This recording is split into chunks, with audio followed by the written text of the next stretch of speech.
Takže čaute ľudia, dneska vás tu vítam pri novom videu. A je to video z japonsko-anglických korejsko vecí. Takže prvé tu máme takéto, to sú také chipsy. To je chicken flavor. To je mini fried rice, crackers, scallion and chicken flavor. Tak ochutnám tu jeden.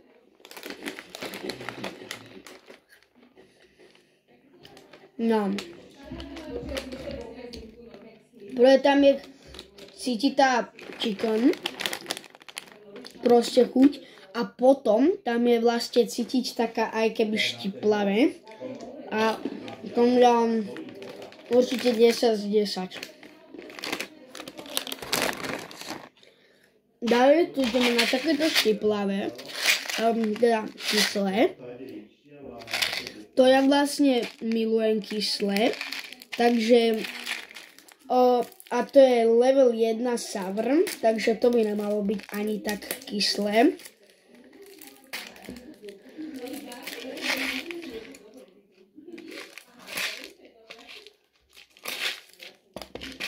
Tak toto otvorím.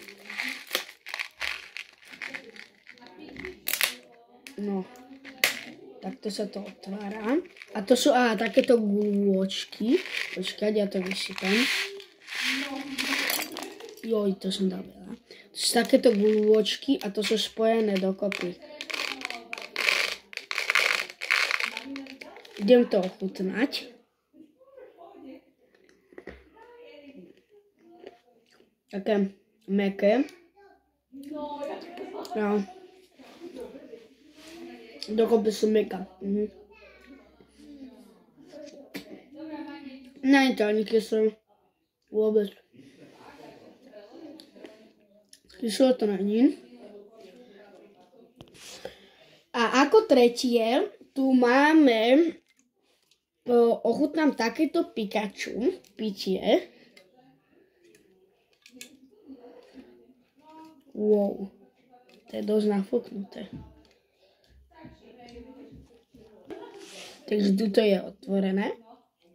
Ináč, keď si to dám bližšie k uchu, tak to je také cítiť tak, jak keby pukanie.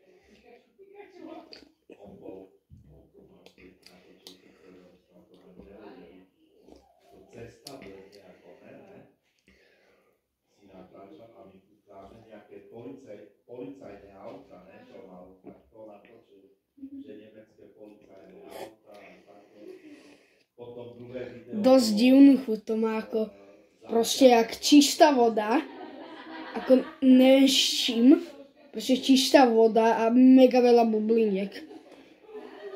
Ináč zabudol som tomuto dávam asi tak 8 z 9 z 10 a tomuto dávam tak 7 z 10, to je skoro žiadnu chuť. A posledné tu mám takéto, takže milky z banána Korea cream soda. Tak na to som zvedavý.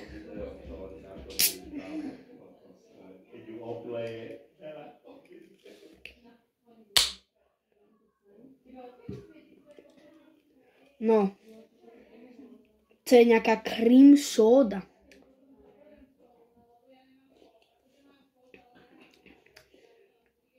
Je tam cítiť banány ako. A jaká taká keby soda. A proste tam taká krémová banánová chuť. Lebo to je Korea cream soda. A tomuto dávam 6 z 10 z 10. To je tiež dosť dobre. Takže toto bude už na YouTube a čaute.